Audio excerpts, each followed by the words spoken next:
태어나 헬조선의 흙수저로 태어나 이리저리 트이고 밟히고 깨져가며 오늘도 살아남았네요. 꿈 같은 건 이미 떠나보낸 지 오래 결혼 따윈 포기한 지 오래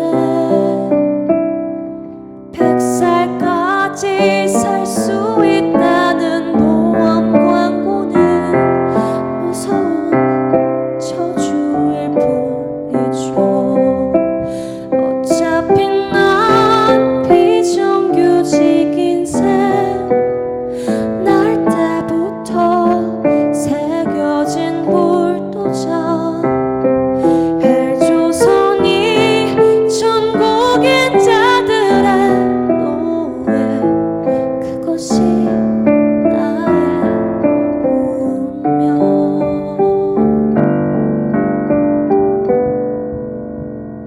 아프니까 청춘이라 말하지 말아요. 노력하라 말하지 말아요. 이 세상이 내겐 이미 충분히 아파줘. 노력해도 더는 안 된대요. 다음 생에 내가 또 이 땅에 태어나면 그때는 꼭 진을 바할래요. 그럼 나도 떵떵거리며 살 수 있겠죠. 내 아이도 금수저가 되어 있겠죠.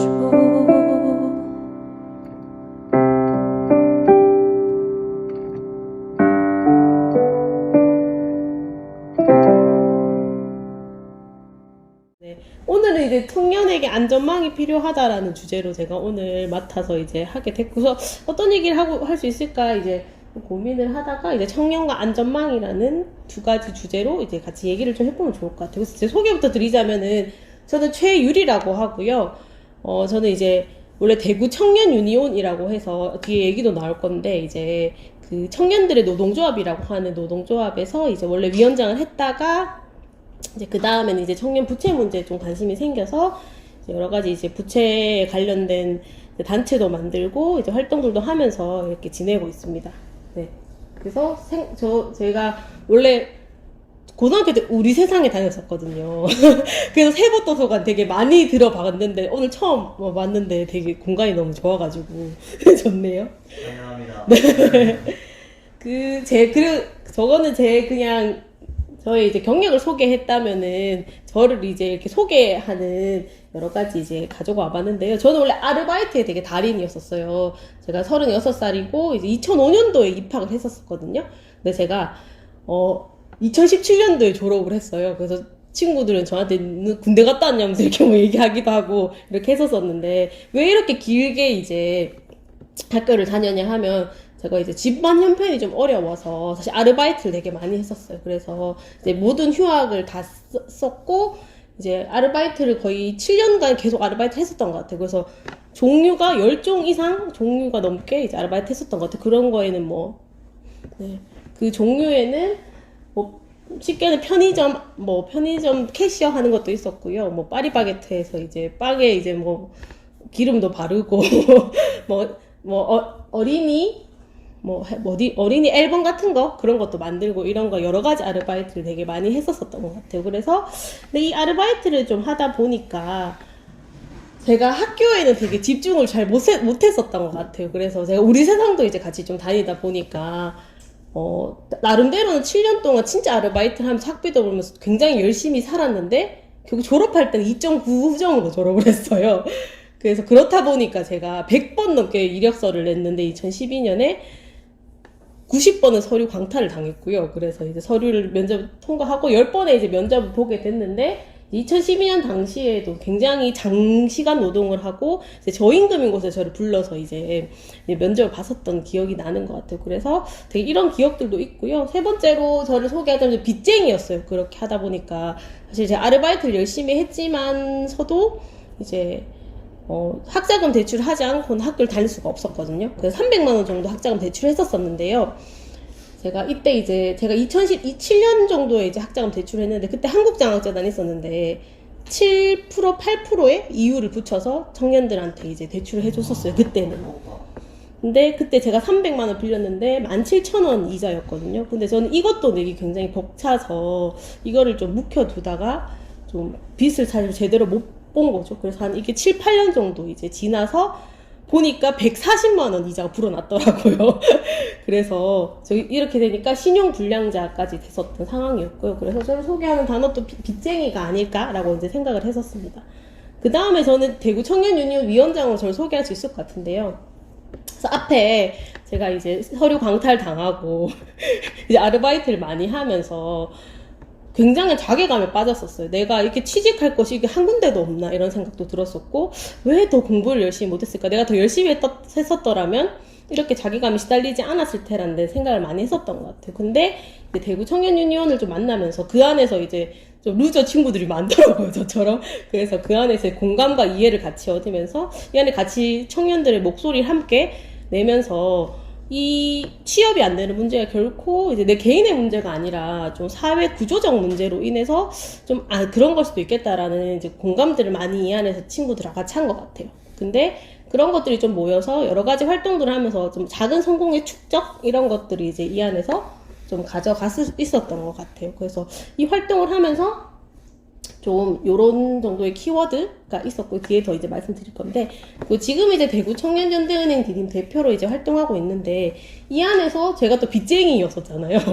제가 청년 시기에 굉장히 이제 많은 어려움들을 겪었었는데 이제 그 취업 안 되는 문제보다 제가 이제 부채로 신용불량자가 된 게 훨씬 더 이제 되게 부끄럽고 수치스러운 느낌이 들더라고요. 내가 이거를 관리를 못해서 이렇게 신용불량자가 됐구나라는 생각을 했는데 이제 디딤을 활동을 이제 시작하게 되면서 이 안에서도 이제 그런 빚쟁이 친구들이 많더라고요. 근데 이게 또 이 부채 문제도 결코 이제 내 개인의 문제, 내가 막 사치를 해서 생긴 문제가 아니라 결국 빚을 지면 살 수 없는 우리 사회 가 결국 문제라는 막 그런 것들 얘기하고 하면서 우리 잘못이 아니다, 내 잘못이 아니구나, 네 잘못이 아니다라는 이제 그런 이야기를 하면서 디딤을 통해서 좀 연대를 통한 회복 이런 것들을 좀 느낄 수 있었던 것 같아요. 그래서 오늘은 이런 얘기들을 같이 이제 제 소개를 하면서 이제 드릴 건데요.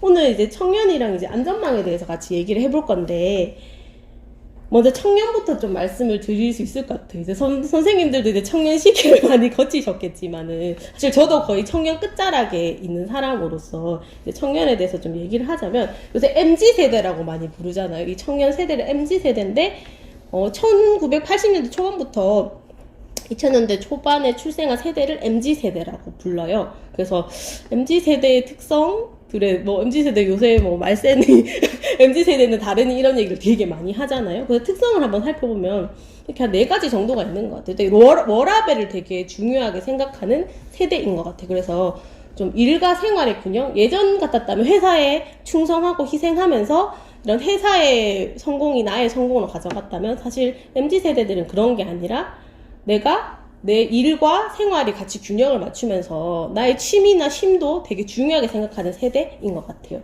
그리고 굉장히 개인이 할 수 있는 일도 되게 다양해진 것 같아요. 그래서 일자리의 형태도 정규직에서 비정규직으로 많이 바뀌고 프리랜서들도 굉장히 많이 생겨나면서 개인이 할 수 있는 어떤 활동들도 되게 다양해지는 것들, 그리고 이게 일이 아니라 다른 활동들도 굉장히 다양한 영역들이 있는 것 같아요. 그리고 좀 사회와 국가에 대한 반감도 좀 있는 것 같아요. 사회가 나에게 해준 게 뭐지? 이런 생각들을 많이 하게 되는 것 같고, 이런 생각들이 요즘에 MZ세대들이 사실 부모 세대보다 월급을 못 받는 세대다, 이렇게 첫 세대라고 얘기하잖아요. 그런 것도 이제 거기서 나오는 것 같고요. 그렇기 때문에 좀 자기의 요구와 이해를 많이 표출하는 세대인 것 같기도 해요. 그래서 그런 세대인 것 같고요. 근데 이 MZ세대의 좀 시대적 배경, 밀레니얼 세대, MZ세대 시대적 배경을 보신다면은 사실 제일 큰 게 이제 외환 위기라는 거인 것 같아요. 사실 97년에 IMF를 통해서 어쨌든 이 신자유주의가 우리나라에 들어오게 되면서 좀 어떠한 이제 그런 노동의 불안정성이라든지 이런 것들이 들어오면서 이 청년 세대들한테도 이게 굉장한 큰 의미를 지니는 거인 것 같아요. 그리고 되게 대학 진학률이 높다 보니까 어떠한 공부를 되게 많이 하고 뭔가 스펙을 많이 쌓게 되는 이런 것들도 조금 이 세대를 대변하는 게 아닌가, 이 시대의 대변이 그런 것 같고요. 그리고 이제 정보기술이 되게 발전하면서 제가 초등학교 때만 하더라도 삐삐가 있었거든요. 근데 지금 이제 스마트폰으로 모든 것을 할 수 있고, 너무 많이 제가 이 30년, 20년 가까이에 지나면서 너무 기술이 많이 발달하면서, 그냥 인터넷에 들어가면 뭐든지 다 할 수 있고, 뭔가 이 온라인 안에서 다 할 수 있는 그런 세대들인 것 같아요. 그래서 시대적 배경, 뭐 이렇다고 보실 수 있고, 그리고 되게 사회 격변의 시기인 것 같아요. 세월호라든지, 국정농단 같은 걸 통해서 우리 사회에 어떤 일들이 일어나면서 뭔가를 바뀌는 걸 경험하는 세대? 이런 것들이 되게 좀 청년 세대들을 좀 설명할 수 있는 시대적 배경이 아닌가라는 좀 생각이 들고요. 그래서 저는 되게 이 MZ 세대를 확신과 불안 사이의 불안정한 세대인 것 같아요. 그래서 자신에 대한 확신이 있지만 우리 사회에 대한 이런 불안이 있다 보니까 되게 불안정한 세대가 아닌가라는 것들을 이걸 통해서 좀 볼 수 있을 것 같은데, 혹시 청년 세대 신조 같은 거 혹시 들어보신 적 있으신가요? 할아버지 뭐 하시노? 할아버지, 누구 할아버지 뭐 하시노? 누구 아버지 뭐 하시노 하는 거예요? 아버지 뭐 하시노? 세대고. 아, 할아버지 뭐 하시노? 아, 그렇죠. 뭐 금수저라는 말이 있죠. 그래서 부모님의 이제 부모님 부자거나 좋은 집안에 태어난 사람인 거, 그리고 흑수저라는 것들이 있는 것 같아요. 그래서 뭔가 청년들은 되게 좀 자신을 규정하고 내가 못 사는 것에 대해서 뭔가 더 나아지기를 바라기보다는 자기를 이제 약간 비하하거나 이렇게 하는 것들로 좀 이런 것도 포장해서 신조어를 만드는 것 같고요. 또 문성하다는 얘기 혹시 들어보셨나요? 아, 들어보셨죠? 네, 문과라서 죄송합니다예요. 그래서 사실 예전에는 비하면은 문과생들이 그래도 취업이나 이런 게 잘 됐었는데, 지금은 사실 저도 사학과를 나왔는데요. 이제 문과인 친구들이 이공계 출신보다 취업이 잘 안 되고 다 공무원 준비하거든요.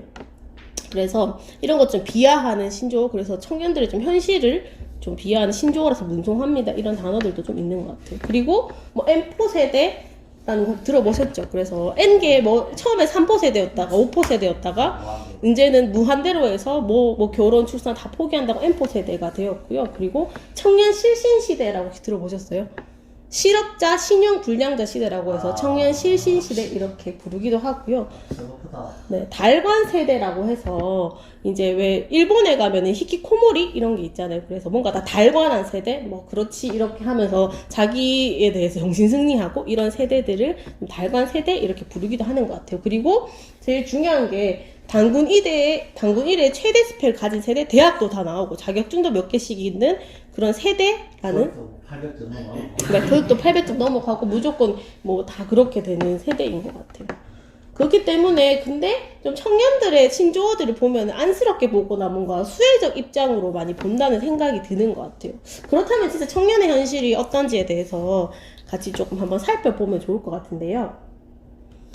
청년의 경제 상황에 대해서 살펴보면 제가 이제 매년 이제 좀 주목하는 실태조사예요. 이게 통계청에서 하는 가계금융복지조사라는 거거든요. 근데 이게 부채 증감률이 이제 거기 보면 뭐 소득에 대한 것도 나오고 자본에 대한 것도 나오고, 근데 부채에 관한 조사도 이제 전 국민을 대상으로 하는 거예요. 그래서 이거는 모든 세대를 이제 통틀어서 부채의 증감률이 옛날에 이거 10년 대비 2012년에서 2022년을 비교한 건데, 2012년에 전체의 부채가 6천만 원 정도였어요. 근데 2020년에는 한 3천만 원 정도 늘어서 9천만 원 정도 됐거든요. 증감률이 한 49% 정도 되는데, 청년 세대를 한번 살펴보면 130% 정도씩 증가를 했어요. 그래서 20대 증감률 보시면 2천만 원에서 5천만 원 됐고요. 30대는 4,700만 원에서 1억 1천만 원 정도 돼서 청년의 부채가 그 일반의 이제 전체 증감률보다 굉장히 부채가 많이 증가했다는 걸 요걸 통해서 이제 좀 보실 수 있을 것 같고요.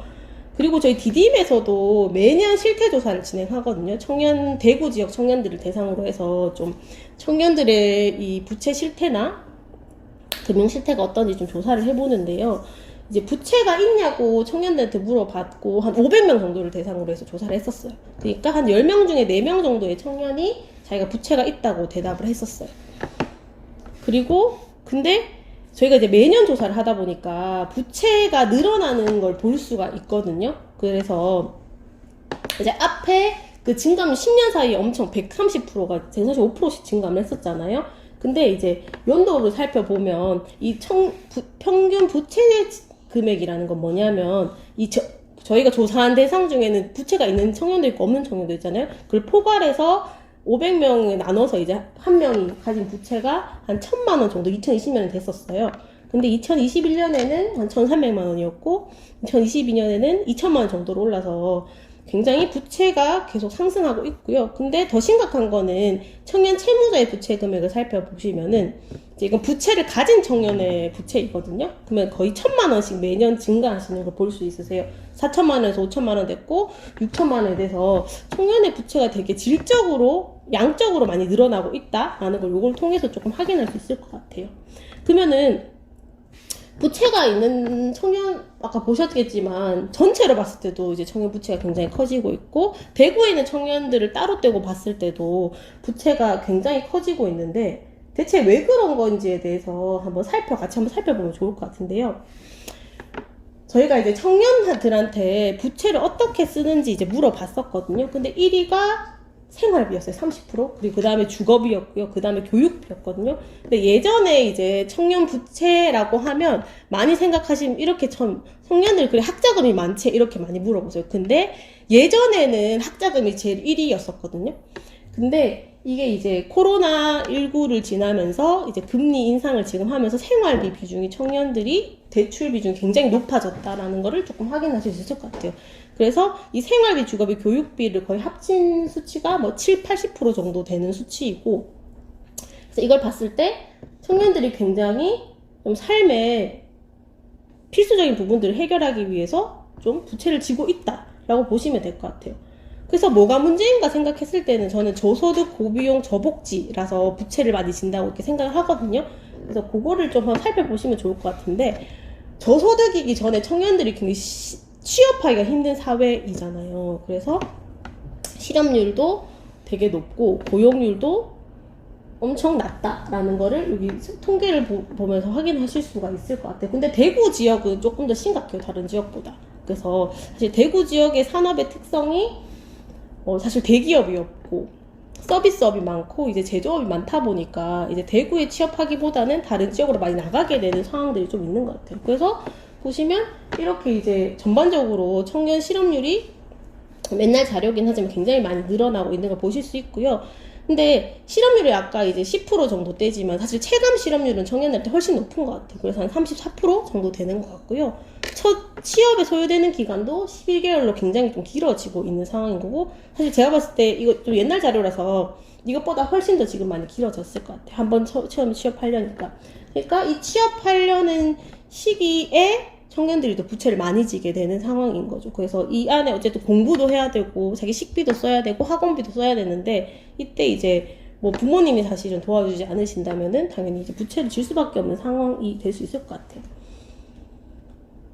네, 그리고 청년들이 되게 소득이 낮다라는 걸 보실 수가 있는데요. 타 지역 청년들은 잘 모르겠지만 이제 대구 지역 청년들의 이제 소득을 살펴보면요. 주 일주의 평균 근로시간이 40시간이거든요. 그래서 청년들이 물어봤더니 40시간 일한다고 얘기를 했고, 근데 213만 원 정도 받는다고 얘기를 했었어요. 작년에 이제 최저임금이 한 190 몇만 원 정도 되거든요. 그러니까 되게 청년들이 조금 이제 최저임금을 상회하는 수준의 이제 임금을 받으면서 일하고 있다라는 거죠. 그래서 취업하기도 굉장히 힘들지만 대구에서 취업을 하더라도 좀 임금이 굉장히 낮은 수준의 임금을 받고 있다라는 것들을 조금 보실 수가 있었던 것 같고요. 근데 그러면 임금이라도 낮으면은 사회 비용이 낮으면 부채를 안 질 수 있잖아요. 근데 어쨌든 비용이 굉장히 높아지는 사회에 살다 보니까 어쩔 수 없이 이제 부채를 질 수밖에 없는데, 이거는 ULI 지수라는 건데 혹시 들어보셨을까요? 뭔지는 모르겠어요. 저도 이 ULI가 뭐 약자인지는 잘 모르겠는데, 이건 대학생이 아르바이트 하면서 생활비랑 학비를 자기가 해결할 수 있느냐는 수치인 거거든요. 그래서 예전에 1985년도에 학비가 100만 원이었다면은 72만 원 정도는 아르바이트 하면서 충당할 수 있었다는 얘기예요. 근데 2015년에는 100만 원이라고 치면은 21만 원 정도밖에 충당을 못 한다는 이야기죠. 학비가 굉장히 좀 비싸졌다라는 것들을 이제 보실 수가 있을 것 같아요. 그리고 주거비도 굉장히 높아지고 있다라고 이제 보실 수 있을 것 같은데요. 이것도 이제 디딤에서 조사한 내용인데 사실 대구보다는 훨씬 다른 타 지역에 가면 훨씬 더 이제 주거비가 훨씬 높겠죠. 근데 대구 지역에서도 보시면 굉장히 높아지고 있는 게 2021년에 보시면 월세가 보증금이 749만 원이었고 월세가 33만 원이었는데 이제 보시면 보증금이 899만 원 올라가고 월세가 40만 원 올라갔어요. 그래서 150만 원 올라가고 7만 원이 올라갔다고 보시면 될 것 같고 1,000만 원, 40만 원. 네네 그쵸. 그렇게 정도 된 것 같고 그리고 전세 같은 경우에도 9,900만 원이었다가 1억으로 올라가서 670만 원 정도 상승을 했어요. 그리고 자가 같은 경우에는 정말 많이 상승했는데 2억 9천에서 3억 4천 정도로 4천만 원 정도가 상승했거든요. 사실 3억의 집을 살 수도 없지만은 이제 1년 사이에 4천만 원이라는 주거비가 사실 집을 이제 올라갔을 때는 뭐 전세도 600만 원이 많지 않다고 생각할 수 있겠지만 갑자기 이제 청년이 전세 살고 있는데 주인이 전세를 올려달라고 하면 사실 청년들한테 600만 원, 뭐 1000만 원 굉장히 부담스러운 액수일 수 있다는 거예요. 그래서 앞서 보셨듯이 저소득의 비용도 굉장히 비싼 부채를 질 수밖에 없는 상황이잖아요. 근데 그러면 부채를 내려면 신용도가 좋아야 되는데 신용도도 굉장히 낮다라는 거예요. 이제 신용 점수라는 거는 0점에서 1000점으로 매기는데 1000점이 가장 높은 거고요. 근데 처음에 이제 신용 점수를 이제 매길 때 저는 원래 처음에 1000점을 주는 게 맞지 않냐 이렇게 생각했거든요. 근데 그게 아니라 이제 신용 거래하는 활동이나 이런 거를 기준으로 매기기 때문에 청년의 생애 첫 신용 점수는 700점에서 800점대에 시작한다고 하더라고요. 그러면은 보통 이제 연이율이 9% 정도 된다고 하더라고요. 그러면은 이제 1000만 원 빌리면 90만 원 정도 되는 거지만은 1억 빌리면 900만 원 정도 된다고 보시면 될 것 같아요. 그럼 굉장히 어쨌든 청년들한테는 부담스러운 액수일 수밖에 없는데 그렇기 때문에 청년들이 돈을 빌리는 곳 1위가 이상금융권이 저희가 조사했을 때 가장 많았었거든요. 그래서 돈을 1금융권에서 빌릴 수도 없고 그렇다 보니까 이상금융권으로 가서 굉장히 높은 이율로 돈을 빌릴 수밖에 없는 상황인 것 같았어요. 그래서 결과적으로는 그 이자율도 되게 높았었어요.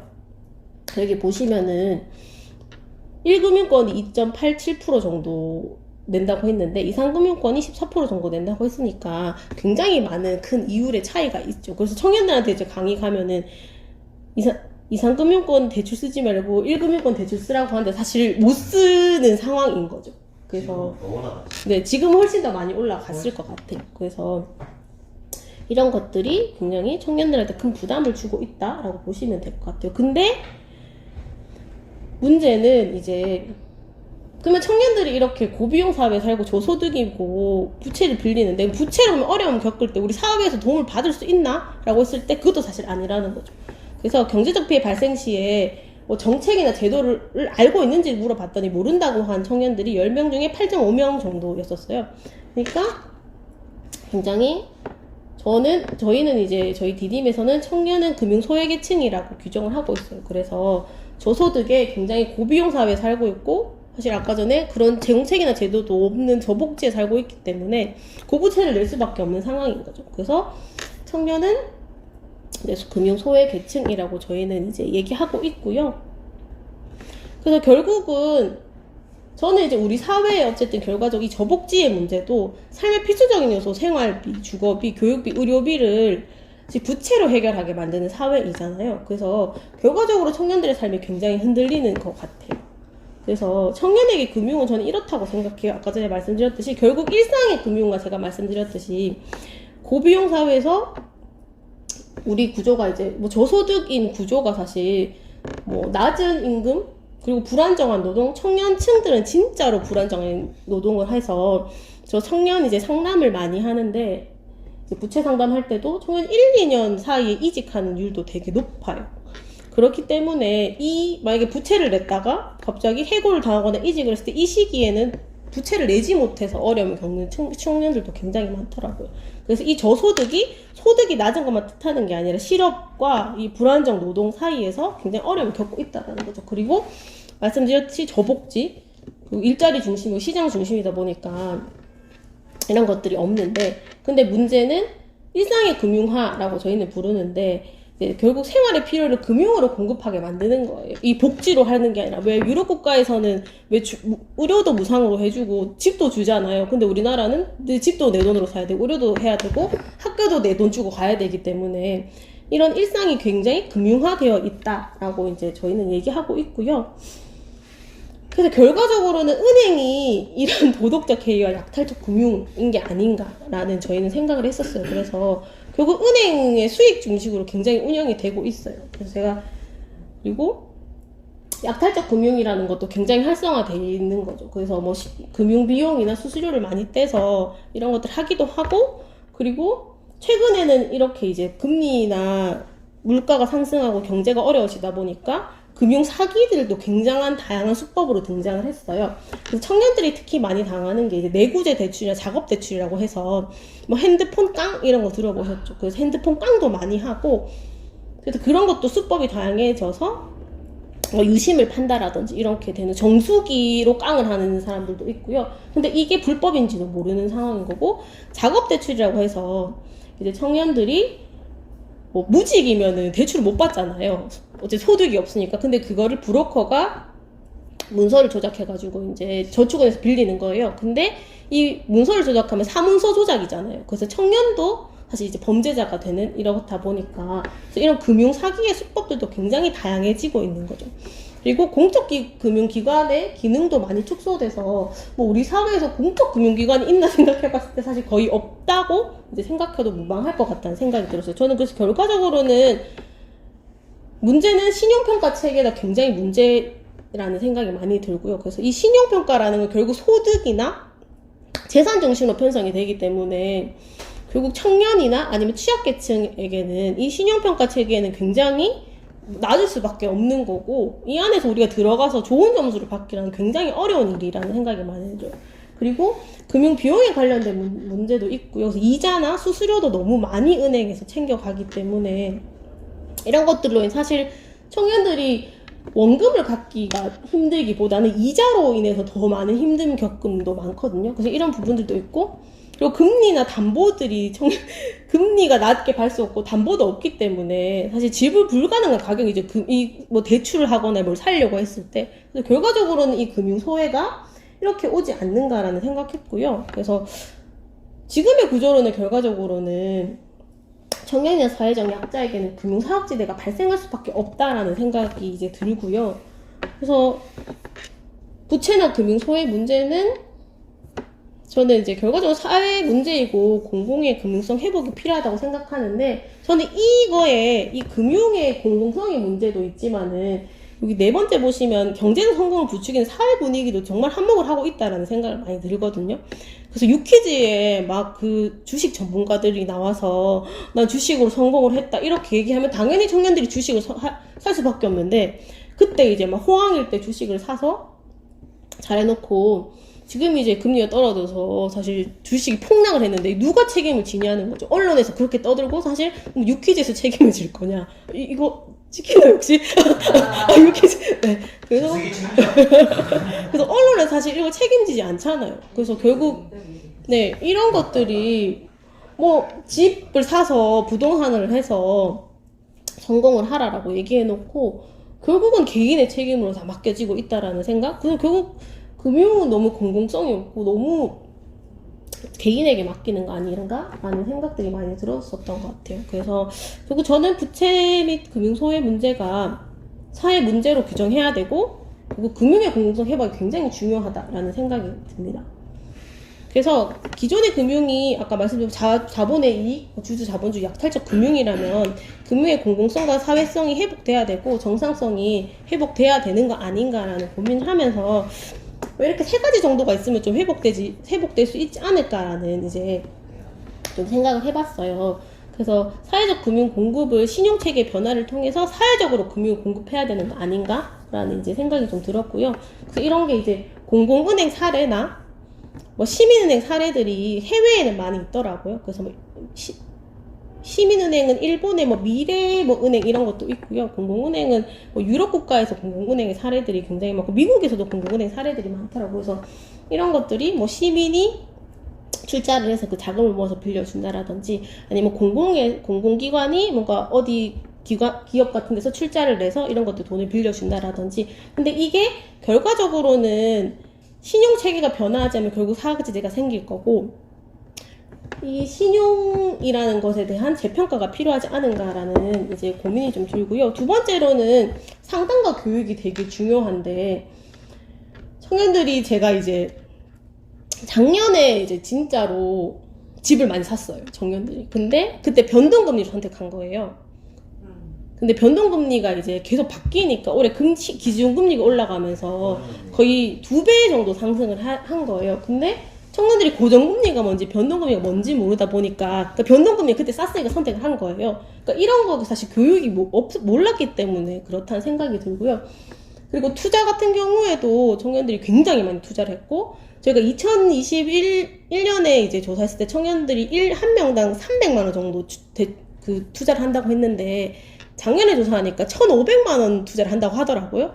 그래서 5배 정도 가량 뛰었고, 근데 이 투자를 해서 잃은 금액이 1,500만 원 정도였는데, 투자를 해보면 1,500만 원이었고 잃은 금액은 1,100만 원 정도였어요. 그러니까 거의 70% 가까이 잃었던 거죠. 그래서 이런 것들이 좀 상담이나 교육이 무지하고 유튜브나 언론을 통해서 이렇게 하자고 하면 우르르 하게 되는 이런 분위기들을 사실 없어져야 되는 거 아닌가. 그래서 진짜로 필요한 정말 금융상담이나 교육이 정말 필요할 것 같다. 뭐 이런 게 금융복지상담센터라는 게 사실 타 지역에는 거의 다 있거든요. 근데 대구에만 금융복지상담센터가 없어요. 그래서 이건 좀 대구에서 꼭 만들어야 되는 거 아닌가라는 생각이 들고요. 뭐 이런 것들이 서민금융통합지원센터라든지 이런 곳에서 이런 상담이나 교육을 좀 제공하고 했으면 좋겠다는 생각이 들고요. 뭐 이 상담과 교육이 예방 차원이라면은 생긴 부채도 그럼 해결해 줘야 되잖아요. 그러면은 신용회복과 채무조정이 굉장히 중요한데 지금은 되게 하기가 어려운 구조예요. 그래서 들어가기도 힘들고 그런 기준에 맞지 않으면은 사실은 이 채무조정 받을 수가 없는 제도라서 이런 거에 대해서 조금 더 기준을 완화한다라든지 뭐 이런 것들이 좀 필요하지 않을까라는 생각이 들고, 네, 저기 찍고 있어서 말을 못하겠네. 학자금 제도 같은 경우에 사실 이자를 많이 받잖아요. 1, 2% 받는 거 정말 이해도 안 되고, 제가 했을 땐 7, 8%였는데 학자금 제도 같은 경우에는 이자 제도를 각 지자체에서 그 이자 지원 제도가 있어요. 그러면은 이자를 안 받으면 되는데 왜 이자 지원에 관한 정책을 만들어 놓고 이 정책을 모르는 청년들은 여기에 사실 자기 이자를 내면서 그냥 계속 다니는 상황인 거죠. 그래서 굳이 학자금에서 그렇게 이자를 받는 돈들을 할 필요가 있나. 그래서 없애야 되는 거 아닌가라는 생각도 좀 해보는 여러 가지 3가지 정도의 이제 조금 있지 않을까라는 생각을 했고요. 그 청년에 관한 이야기는 이렇게 했고, 사회안전망에 관해서 좀 얘기를 제가 해보고 싶은데요. 사회안전망이 저는 되게 중요하다 생각하는 사회안전망의 사전적 의미는 이런 거더라고요. 모든 국민이 실업, 빈곤, 재해, 노령, 질병 등 사회적 위험으로부터 보호하기 위한 제도적 장치로 국민 복지 기본선을 보장하는데 그 목적을 두고 있다라고 이렇게 얘기해서 어쨌든 우리 사회에 어떤 위험에서 우리를 좀 보호해주는 게 사회 안전망인데, 저는 우리 사회 안전망 결국 무너졌고 안전망이 거의 없다고 생각하고 있어요. 그래서 이게 뭐 보시면 아시겠지만은 결국 돈 때문에 모든 걸 좀 이 사회 안전망이 없어지는 거잖아요. 그래서 보시면 뭐 가습기 살균제 피해라든지 아니면 이태원 참사, 뭐 세월호 사건으로 시작해서 결국 비용을 줄이기 위해서 일반의 국민들이 희생되는 이런 상황들이 굉장히 좀 우리 사회 안전망이 많이 무너진 거 아닌가라는 생각이 들고, 그럼 청년에게도 저는 되게 마찬가지라고 생각이 많이 드는 것 같아요. 그래서 불안정 노동이 사실 그 김영규님이라든지 이건 오래됐지만 계속 청년들이 죽어나가고 있잖아요. 엘리베이터 수리하면서 죽고 뭐 철강에 가서 뭐 거기 빠져 죽고 이렇게 되는 사건들이 사실 너무 많이 들려오고, 그러니까 청년들이 이런 얘기를 하는 거예요. 오늘 무사히 내가 살아남았다 이런 얘기도 하긴 하거든요. 그래서 이런 불안정 노동들이 청년들의 사회 안전망을 굉장히 이 안전을 굉장히 흔들고 있다라는 이제 생각을 해봤고요. 그리고 하우스 푸어, 렌트 푸어 이런 얘기도 있거든요. 그래서 보시면 다 집이 없고 전세나 월세에 살고 있고 집을 사더라도 굉장히 가난하게 되는 것들인 거죠. 그래서 요즘에 그 전세 사기가 엄청 많잖아요. 그래서 이 전세 사기 사례도 엄청 다양하다고 하더라고. 뭐 깡통 주택을 파는 것부터 시작해서 뭐 일부러 속여서 이제 판다라든지. 그래서 이런 것들이 굉장히 집에 관한 부분들, 내가 주거에 관련된 부분도 지금 굉장히 불안한 상황에 청년들이 시달리고 있다라는 거예요. 그리고 마지막으로 이제 그래서 이런 것들 하기 위해서 금융에, 사실 그런 것들 하려면 금융에 돈을 빌려야 되는데 금융에서도 굉장히 소외를 받고 있다는데, 이게 기사가 한 개가 아니거든요. 보시면 20대 청년 빚이 41% 폭독했다. 그리고 소득, 부채는 느는데 소득은 제자리다. 청년 경기 고통에 가장 심각하다. 뭐 이런 거고요. 그리고 금감원 취약계층 올리는 내구재 대출 대응한다. 그래서 너무 다양해져서 이 부채 문제, 예전에는 이 부채 문제가 제가 한 2017년 정도부터 부채 문제를 얘기했었었는데, 그건 학자금 문제나 이 정도를 얘기하면 됐었는데, 지금은 너무 이런 것들이 다양해. 뭐 B2부터 시작해서 영끌까지 해서 이 문제가 너무 다종해지고 있는 것들이 막 생겨났다는 생각이 들고요. 근데 이런 와중에 저는 이 불안정한 노동, 뭐 주거도 불안하고 금융도 제대로 공급받지 못하는 속에서 쏟아지는 청년 정책들이 막 있거든요. 그래서 청년 도약 계좌를 또 한대요. 윤석열 정부에서. 그래서 5천만 원 목돈 만들어준다 이런 막 얘기도 하고요. 그래서 뭐 또 내 집 마련 기회 강화하기 위해서 대출자금 23조 증액해서 빌려준다고 하고, 청년 일자리 늘릴 수 있다면 친기업 정책 얼마든지 펼칠 거라고 누가 어떤 단체장님 뭐 얘기를 하시고, 그리고 채무조정 청년한테 격려금 지급한다 라는 이야기들, 정말 정책이 많이 쏟아지고 있는데, 저는 이 정책이 별로 파편화되어 있고 결국 청년의 현실을 반영하지 못한 정책이라고 생각을 하는 거예요. 사실 청년 도약 계좌를 할 게 아니라 청년 채무조정 할 수 있는 곳에 더 자본을, 정책 자금을 투여해야 되는 거고요. 내 집 마련 기회를 강화할게 해서 대출을 해줄 게 아니라 공공주택을 더 많이 늘려야 되지 않나, 이런 생각들이 많이 좀 드는 것 같아요. 결과적으로 이 정책들은 청년의 이 현실과는 동떨어져 있는 그냥 그 행정가들이 만든 이런 게 있으면 좋겠어 해서 만든 그냥 그런 정도가 아닐까라는 생각들이 되게 정책 보면서 많이 씁쓸한 것 같아요. 근데 아까 말씀드렸듯이 결국 개인의 노력으로 해결을 해야 되는 거예요. 정책은 있지만 청년들이 금전적, 경제적 어려움 해결 방법이 1, 2, 3, 4위가 있는데, 보시면 1위가 소비 및 지출을 줄이는 게 제일 많았고요. 그리고 일을 해서 충당을 했었고, 지인에게 빌리고, 4위는 대출로 충당한다, 이렇게 4위가 나와 있었거든요. 이 안에 근데 어떤 것도 정책을 통해 나는 해결한다라는 것은 없었어요. 그래서 결과적으로 이제 이런 어려움에 겪은 청년들이 돈을 빌린 경험이 61% 정도나 됐고요.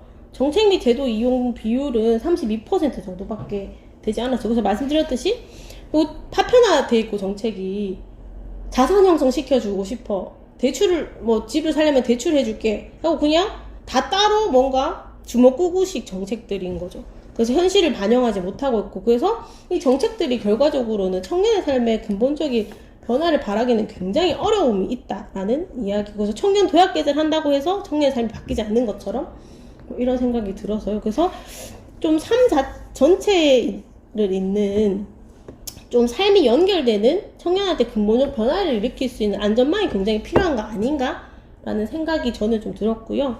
이 안전망을 보기 전에 이제 청년 스스로 안전망을 만드는 움직임들을 좀 같이 한번 보면 좋을 것 같아요. 그래서 이 안전망이 사회에는 없지만 청년 스스로들이 좀 만들려고 하는 움직임들이 있거든요. 그래서 그런 것들 한번 좀 살펴보면 좋을 것 같아서요. 이제 대구 청년 유니온인데요. 제가 그 전에 있었던 단체인데, 이제 들어보신 분들도 많으실 거예요. 청년 유니온 같은 경우에는 청년들이 노동권 향상을 위해서 이제 자발적으로 만든 노동조합이에요. 그래서 여기는 이제 청년 유니온 같은 경우에는 원래 노동자여야지만 노동조합에 가입할 수 있잖아요. 근데 이제 청년 유니온 같은 경우에는 자기가 이제 취업 준비생이더라도 노동할 의지가 있는 사람이라면 누구든 이 노동조합에 가입을 할 수가 있어요. 그래서 그런 정도 조금 넓게 청년의 이제 의미를 생각하고 하시면 좋을 것 같고, 그리고 또 청년의 노동이 불안정 노동이고 비정규직이나 프리랜서의 플랫폼 노동이 되게 많아지다 보니까 이거를 이제 기존의 민주노총인 한국노총에서는 어쨌든 간에 이제 산별 노조라든지 기업별 노조가 많은 상황이잖아요. 그래서 이런 것들을 뭔가 대변할 수 있는 어떠한 이제 노조가 없다 보니까 청년들이 이런 노동조합을 만들어서 활동을 하고 있고요. 그래서 결국 이제 이 청년 유니온의 노동 이제 운동은 당사자 운동이라고 이제 생각해 주시면 될 것 같아요. 그래서 청년들이 자신의 문제를 해결하기 위해서 이제 만들어진 이제 노동조합이고요. 그래서 저는 이제 대구 청년 유니온을 통해서 이제 생각을 했던 거는 이제 이게 나만의 문제가 아니구나라는 이제 많이 되게 이 안에서 그런 좀 공감을 많이 얻었었던 것 같아요. 그래서 이 당사자들이 많이 모여서 이런 이제 취업 문제나 아니면 이런 노동 문제에서 얘기를 하다 보니까 이게 내가 능력이 부족해서 그런 줄 알았는데 그게 아니라 이게 사회 구조의 문제구나라는 이제 공감들을 많이 했었던 것 같아요. 그래서 뭐 이런 걸 통해서 이런 것들을 이제 했었어요. 대구 청년 유니온에서 이제 대구 지역 커피 전문점 주유수단 실태조사 이런 걸 진행했었어요. 그래서 원래 노동법에 주휴수당이라는 게 있는데 그전에 사실 주휴수당이 뭔지를 몰랐었어요. 그래서 이 주휴수당이라는 거를 이제 노동법에서 찾아내서 그리고 대구시 지역에 이제 커피 전문점들이 되게 많아서 조사를 해봤더니 거의 다 안 주고 있었어요, 주휴수당. 그래서 이제 저희가 전화해서 가짜로 면접 봤었거든요. 혹시 주휴수당 주시나요? 하니까 혹시 차 있으시냐 이렇게 물어보시는 그 주휴수당인 줄 알고 네, 이런 경우도 막 이렇게 얘기를 하시더라고요. 그러니까 주휴수당 자체가 이제 뭔지 모르셨던 이제 경우가 많아서 이렇게 실태 조사를 해서 이제 대구 지역에 있는 이제 그 커피 전문점을 이제 이렇게 고소했고, 그래서 이제 주휴수당을 받아냈던 이제 활동들도 했었고요. 뭐 대성에너지 대구에 진짜 큰 가스 기업이잖아요. 거의 90%? 95% 담당하고 있다고 하더라고요. 물어보시오. 네. 근데 여기서 이제 청년들을 뽑으려고 이제 공고를 냈는데 그 취업 사이트에서 이제 뭐 마지막에 이제 뭐 언제까지 뽑는다 최종 뭐 발표일이 있었을 거 아니에요. 근데 이게 이제 뭐 대성에너지 취업 뭐 소통방 이런 게 있거든요. 이 청년 커뮤니티 같은 게 있는데 거기에 아무도 안 뽑힌 거예요. 누구도 뽑히지 않은 상황이 이제 올라왔고, 그래서 알고 보니 아무도 뽑지 않았어요. 근데 아무도 안 뽑은 거죠. 근데 알고 보니 그 과정 속에서 굉장히 부당한 일들이 많았던 거예요. 그래서 기독교 되게 색채가 강한 이제 초대 이사장의 자서전을 독후감을 써오라고 한다라든지, 갑자기 영어 면접 없었는데 영어 면접을 갑자기 중간에 추가한다라든지 이런 것들이 있었던 거죠. 그러니까 이제 저희가 이제 좀 주목한 건 어떤 거였냐면은 이 면접 기관에서 받는 부당한 일들은 아무에게도 신고를 할 수가 없는 것이, 뭐 이걸 호소할 수도 없고, 사실 뭐 일하면서 받는 어떤 이제 노동의 부당함들은 이제 노동법을 통해서 해결을 받는데, 노동을 하기 위해서 면접 보는 이것도 사실 노동인데 이 안에 이제 부당함이나 이런 것들에 대해서는 아무도 얘기를 하지 않는 상황들이 있어서 저희가 이제 대성에너지에 가서 희망 고문상을 줬어요. 왜 아무도 뽑지 않았느냐 이렇게 해서 이제 시상을 했고, 근데 제가 드리려고 했는데 받진 않으시더라고요. 실제로 아무도 안 뽑았어요. 네, 아무도 안 뽑았어요. 그렇게 했는데도 아무도 안 뽑은 거죠. 그래서 문제가 발생한 거죠. 네.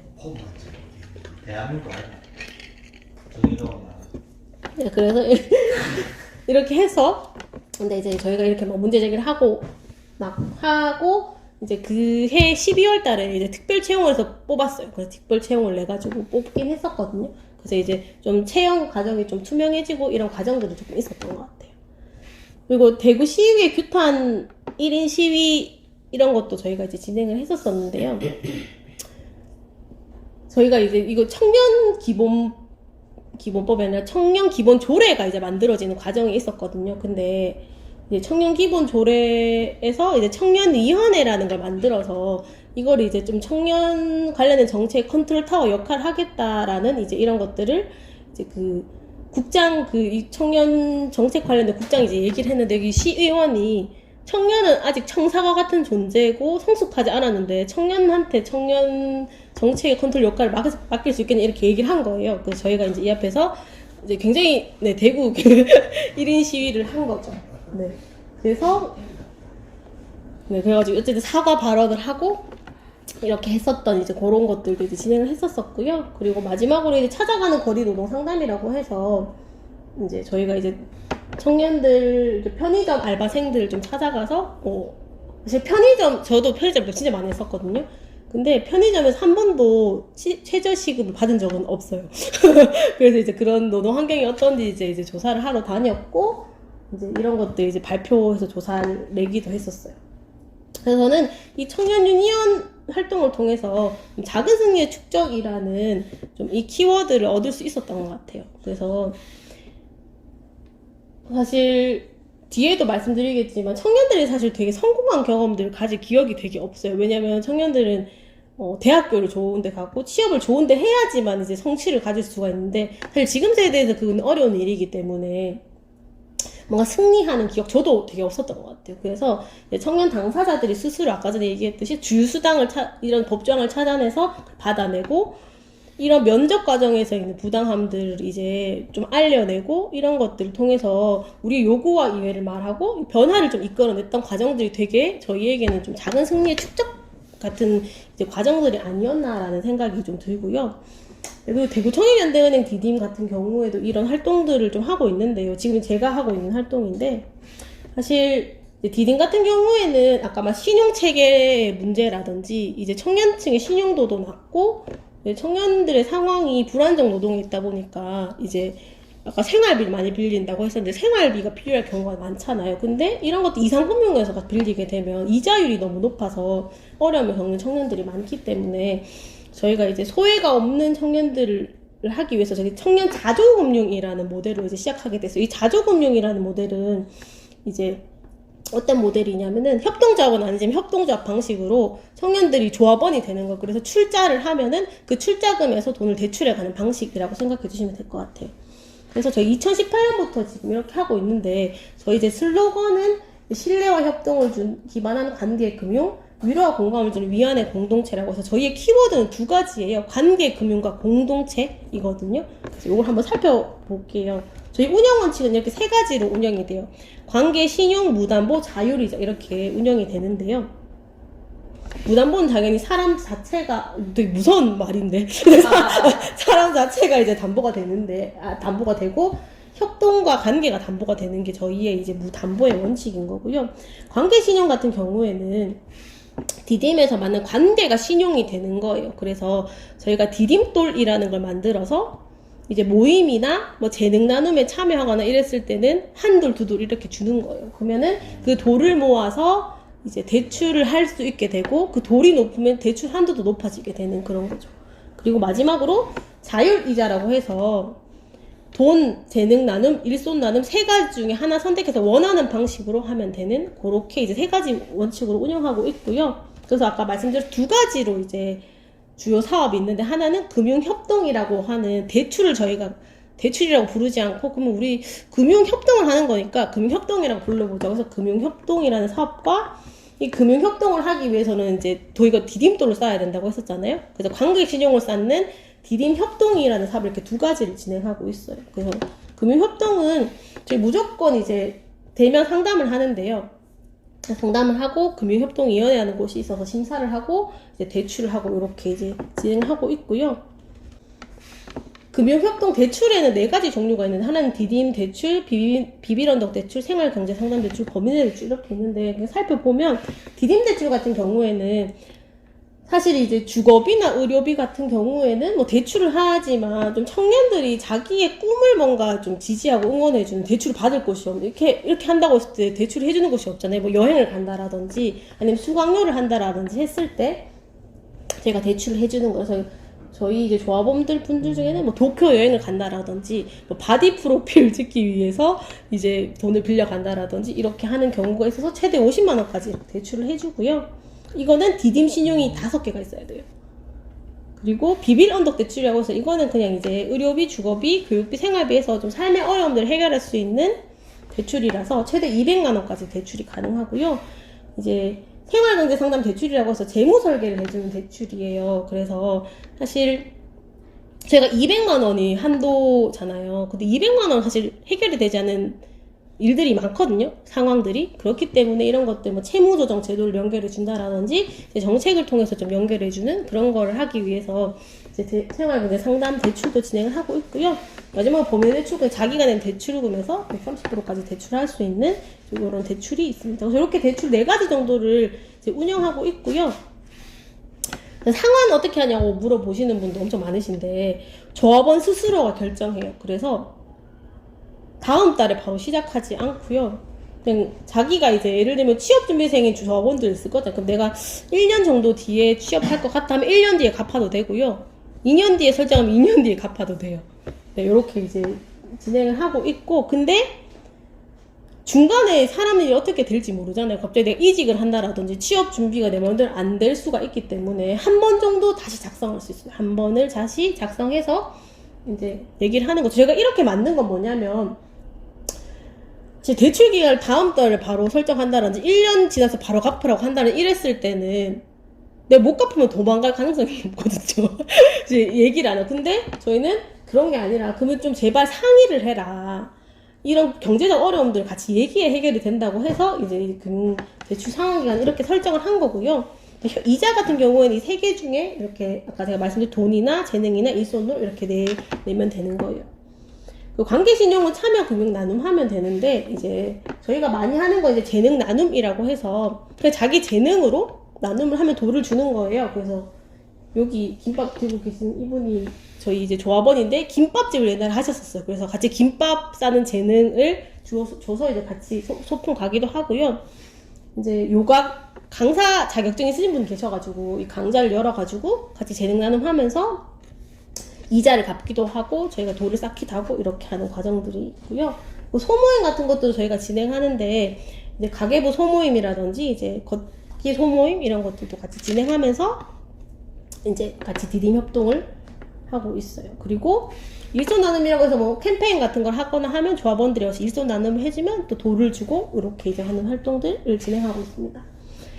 그래서 디딤 현황을 보시면 저희 이제 70명 조합원이 되고 후원회원은 25명이에요. 지금 출자금은 한 1,360만 정도가 쌓여 있어요. 그래서 얼마 대출을 해주셨는지 궁금하실 것 같아서 근데 저희가 42명한테 대출을 해줬어요. 그리고 4,200만 원 정도 대출을 해줬는데 아까 전에 1,300만 원밖에 없었잖아요. 근데 어쨌든 갚고 또 빌려가고 갚고 또 빌려가고 이러니까 대출을 이만큼 해줄 수 있었던 거고요. 그래서 사실 출자금이 많지 않아도 사실 대출을 해줄 수 있는 그런 상황이라고 생각해 주시면 될 것 같아요. 그래서 보시면 어쨌든 근데 이제 저희가 이런 활동을 하다 보니까 이 대출로는 좀 어떤 청년의 부채 부분이 해결이 되지 않는다는 생각을 좀 했어서 저희가 지향은 이제 디딤의 금융 안전망 만드는 게 저희의 지향이에요. 그래서 2가지 정도의 지향인데 하나는 개인이 스스로 자기를 보호할 수 있는 보호망 만드는 금융 안전망이고 두 번째로는 제도적으로 사회적으로 보호할 수 있는 금융 안전망을 만드는 거라서 이런 활동들을 지금 진행하고 있어요. 그래서 스스로 금융 안전망 만드는 거는 앞서 말씀드렸듯이 대출이나 관계 신용을 통해서 대출해주는 사업을 하면서 서로 이제 백이 되어주고 있고요.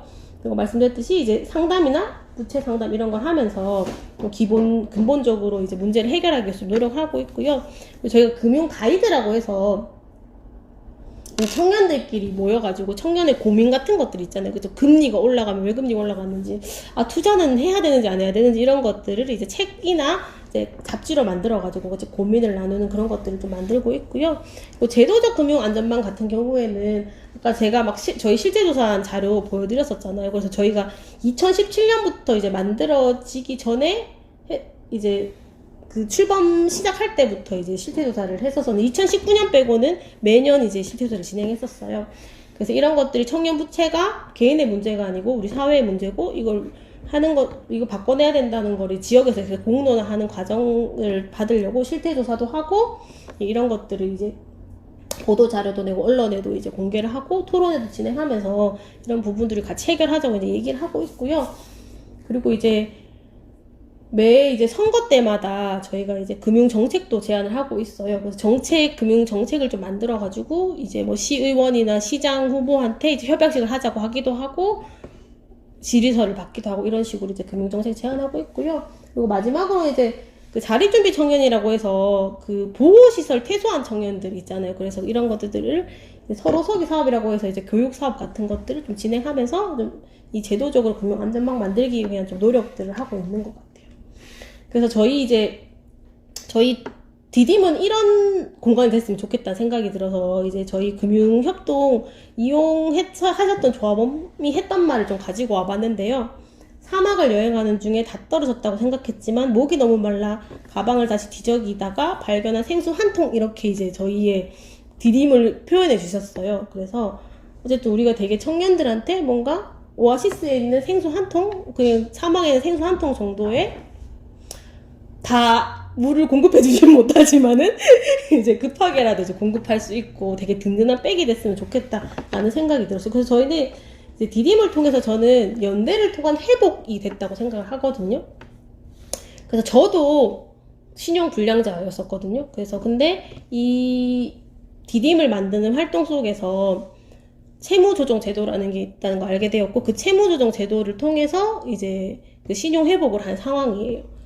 그래서 저는 되게 수치심을 엄청 많이 들었었거든요. 근데 그런 수치심을 이 디딤을 만드는 과정, 이 공동체 안에서 그런 청년 부채가 가지고 있는 청년들하고 같이 연대를 하면서 제 개인의 회복이 된 거예요. 그래서 이런 좀 디딤을 통해서 공동체를 통해서 이제 개인의 회복을 할 수 있지 않을까라는 생각이 좀 많이 들었었던 것 같아요. 그래서 저는 이제 청년을 위해서 안전망이 어떤 게 있을까? 그러면 필요한 게 뭐가 있을까? 라고 이제 좀 고민을 해봤는데요. 이제 마지막으로 그래서 이렇게 3가지 정도가 필요하지 않을까? 공동체 회복, 작은 성공의 축적, 이를 뒷받침할 수 있는 사회 안전망이 아닐까라는 이제 생각을 해봤는데요. 하나는 공동체 회복인데요. 사실 저희가 앞서 MZ세대를 설명드렸었지만 사실 IMF 이후에 공동체가 사실 거의 다 붕괴가 된 상황이잖아요. 그래서 이제 대가족도 소가족이 되는 거고 학교 내에서 뭐 동아리나 이런 것도 모두 없어지고 개인주의나 내가 잘 살아야 된다라는 생각도 있다 보니까 이런 공동체들이 굉장히 많이 파괴가 된 것 같아요. 그래서 그렇다 보니까 결국 취업, 소득, 부채, 뭐 주거 이런 것들이 내 문제, 내 능력으로 인해서 발생한 문제라는 생각이 계속 들게 만드는 우리 사회인 것 같아요. 그래서 이런 문제로 한번 좌절하게 되면 결국 못 나오게 되고 집안에 갇혀있게 되는 상황들이 되게 많이 되는 거거든요. 그래서 저는 이런 게 우리 모두의 과제가 되도록 디딤이나 청년윤용 같은 이런 공동체들을 좀 주목해야 되는 거 아닌가라는 생각을 했고요. 그래서 이런 공동체가 필요하고 그래서 이런 공동체를 통해서 이 문제를 해결하고 회복하는 게 굉장히 중요하다라는 생각이 드는 것 같아요. 그래서 이거 개인의 문제에 맡기지 않고 이런 생각을 들어봤고요. 그리고 작은 성공의 축적이 있어야 된다라는 생각이 들었는데 결국 이제 이 신자유주의 사회에서 이 무한 경쟁 사회에서 결국 이기지 못하면 결국 청년들 루저가 되는 거예요. 그래서 대학교 좋은데 못 가고 뭐 취업 좋은데 못하고 그렇게 되겠죠. 근데 특히 대구 지역에 있는 청년들은 더 패배감이 큰 거예요. 왜냐면 인서울을 못했다라는 그런 생각들 때문에. 그래서 더 크게 좋은데 취업 못하고 좋은데 대학을 가지 못한 이런 지역 청년들한테는 당연히 작은 성공의 축적이 정말 필요하다는 생각이 드는 것 같아요. 그래서 이런 작은 성공의 축적을 통해서 좌절하고 내 자존감 파괴, 자신감 상실이 성취감이나 자존감 회복, 변화의 가능성을 가져갈 수 있는 거 아닌가라는 생각이 들었습니다. 그리고 근데 이렇게 공동체 회복되고 작은 성공을 축적할 수 있으려면은 사회 안전망이 뒷받침이 꼭 돼야 된다라는 생각이 드는데요. 결국 물리적, 심리적 공간이 필요할 것 같아요. 그래서 사실 저희도 공간이 없어가지고 그 이웃 사무실을 얻어서 쓰고 있거든요.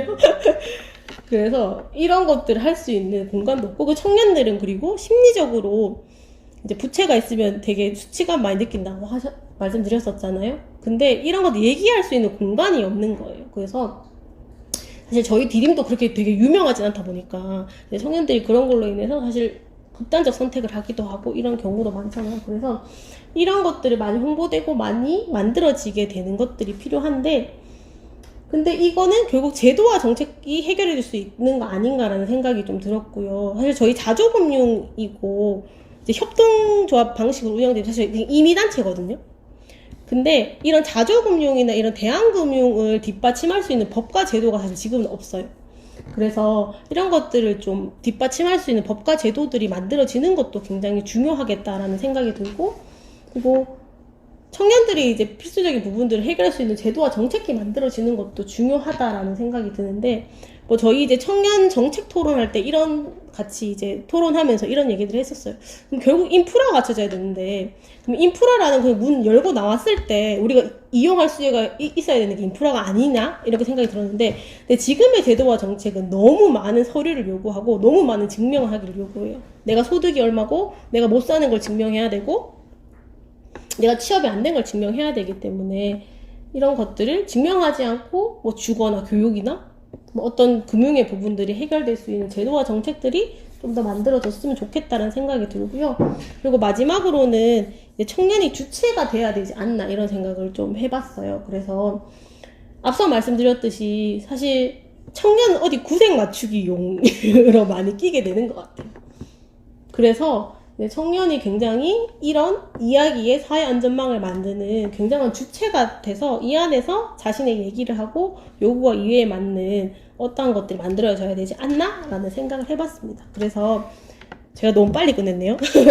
청년을 위한 사회 안전망, 그래서 저도 진짜 많이 고민이 되거든요. 그래서 이걸 어떻게 하면 만들 수 있을까? 내가 할 수 있을까?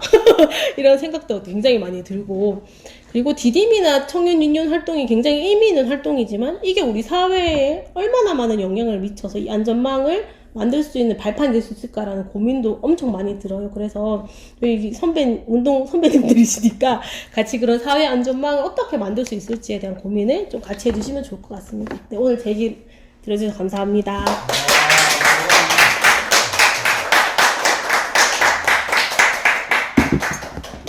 근데 말씀하신 대로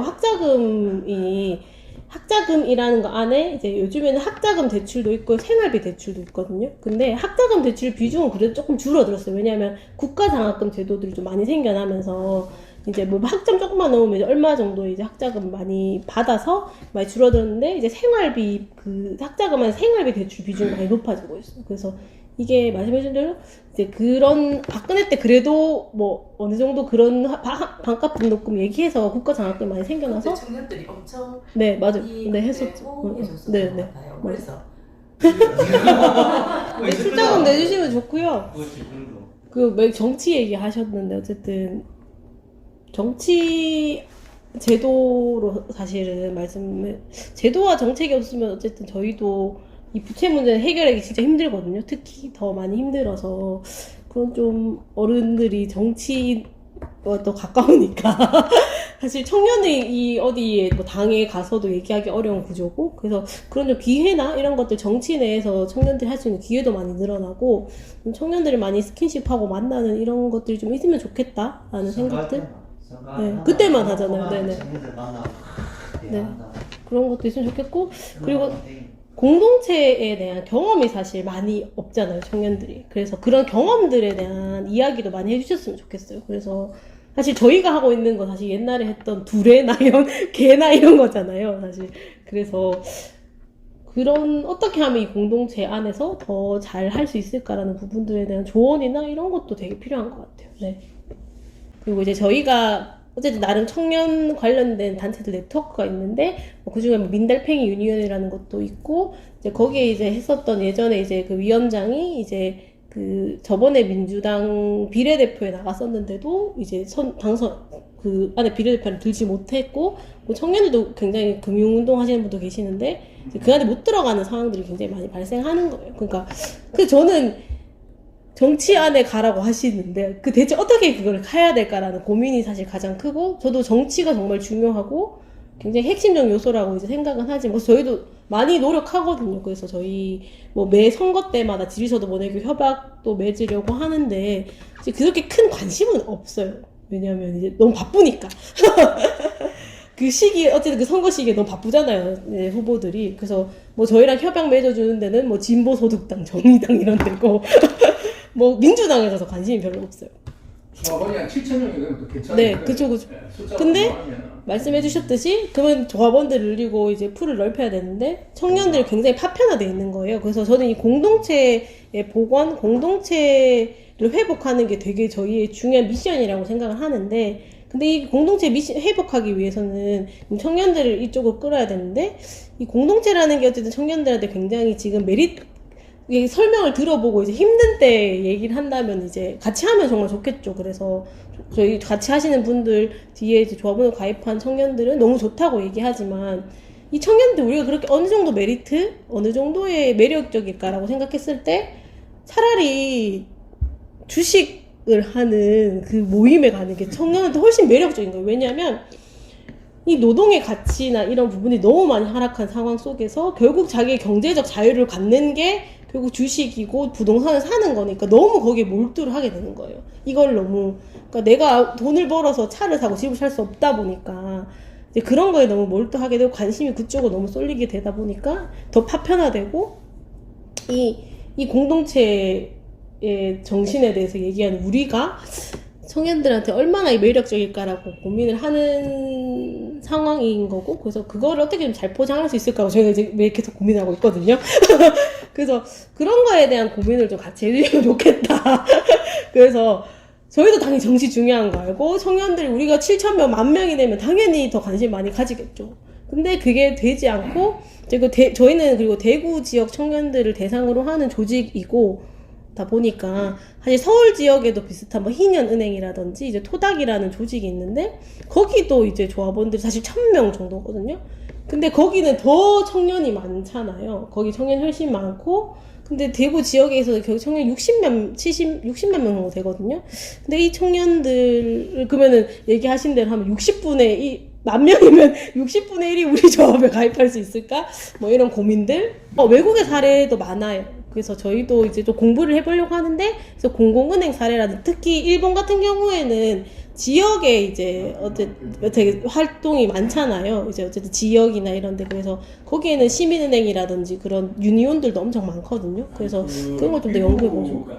저는 오늘도 이게 되게 연결이고, 되게 연대가 시작이라고 생각하는 거거든요. 그래서 뭐 오늘 얘기도 많이 해주셨고 이래서 같이 앞으로 처음 만났으니까 이제 앞으로 계속 뵈면서 저희 조언도 많이 해주시고 저도 이렇게 우리 하면 좋겠다라고 제안도 하고 같이 하는 관계가 됐으면 좋겠다는 생각이 듭니다. 네.